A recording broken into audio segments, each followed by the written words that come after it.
வணக்கம். நான் இன்றைக்கு தேங்காய் பாலையும் சவ்வரிசியும் வச்சு ஒரு புடிங் செய்ய போகிறேன். அதுக்கு முதல்ல தண்ணியை கொதிக்க வச்சுட்டு ஒரு 4 மேசக்கரண்டி சவ்வரிசி சேர்க்க போகிறேன்.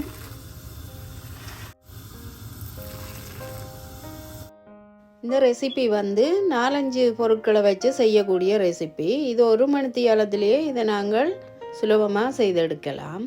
எல்லாரும் விரும்பியும் இதை சாப்பிடுவினோம்.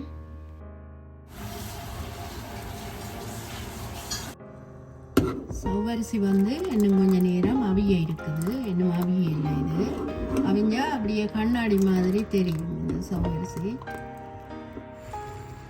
சவ்வரிசி அவிஞ்சிட்டது. இதை நான் வடிச்சு எடுக்க போகிறேன். நான் இந்த சவ்வரிசியை அவிச்சு வடிச்சு எடுத்துட்டேன். அதுக்கு ரெட் ஃபுட் கலர் சேர்க்க போகிறேன் கொஞ்சம்.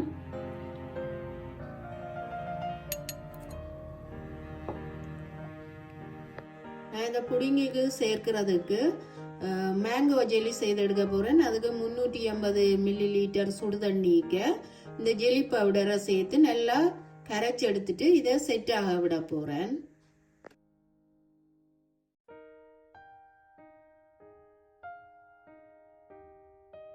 நான் இந்த ஜெல்லி பவுடரை நல்லா கரைச்சி எடுத்துட்டேன். ஒரு தட்டியான பாத்திரத்தில் நான் இதை செட் ஆக விட போகிறேன். இப்போ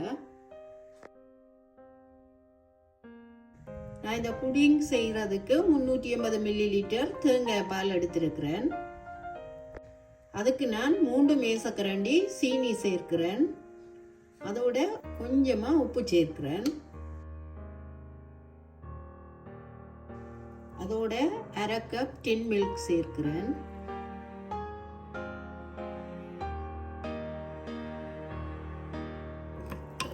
சேர்த்துட்டு எல்லாத்தையும் நல்லா கலந்து விடுவோம். இப்போ நான் இந்த தேங்காய் பால் டின் மில்க் எல்லாம் கலக்கி எடுத்து வச்சதை ஒரு கொதி வேற காய்ச்சி எடுக்க போகிறேன். இந்த தேங்காய் பால் சூடாகி கொண்டு வர நான் கொஞ்சம் வெனிலா சேர்க்கிறேன். நான் இந்த வெனிலா சேர்த்த பிறகு அடுப்பை நல்லா குறைச்சி விட்டுட்டு இந்த அகர் பவுடர் இப்போ சேர்க்கிறேன். இது 2 கிராம். நான் இதோட சேர்த்து நல்லா கலந்து விட போகிறேன்.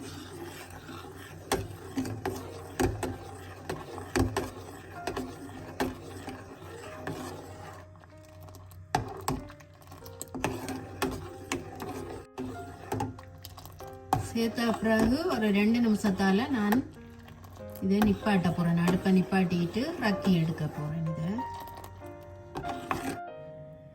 இந்த ஜெலியை நான் சின்ன சின்ன துண்டாக வெட்டி எடுக்க போகிறேன். நல்லா செட் ஆகிட்டுது.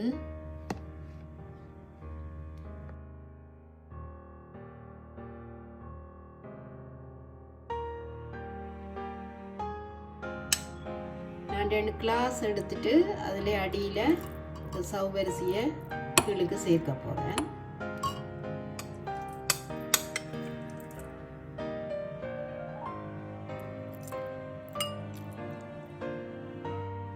சவ்வரிசியை சேர்த்தா பிறகு நான் இந்த ஜெலியை சேர்க்கிறேன்.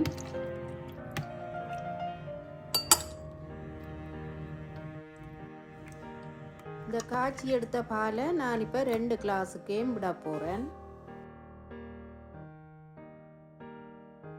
இது நல்லா ஆறுனா பிறகு நான் இதை ஒரு 10-15 நிமிஷம் ஃப்ரிட்ஜில் வச்சு எடுக்க போகிறேன். இந்த புடிங் நல்லா செட் ஆகிட்டுது. நான் இப்போ ஒரு 10-15 நிமிஷம் ஃப்ரிட்ஜில் வச்சு எடுத்துட்டேன். இது ஒரு 1 மணித்தியாலத்திலேயே செய்து எடுக்கலாம். இந்த ரெசிபி உங்களுக்கு பிடிச்சிருந்தா எங்களோட சேனலுக்கு ஆதரவை தாங்கோ. நன்றி. நான் கொஞ்சம் கித்தூள் பானி சேர்க்க போகிறேன். இதுக்கு சேர்த்துட்டு கொஞ்சம் சாப்பிட்டா நல்லா இருக்கும்.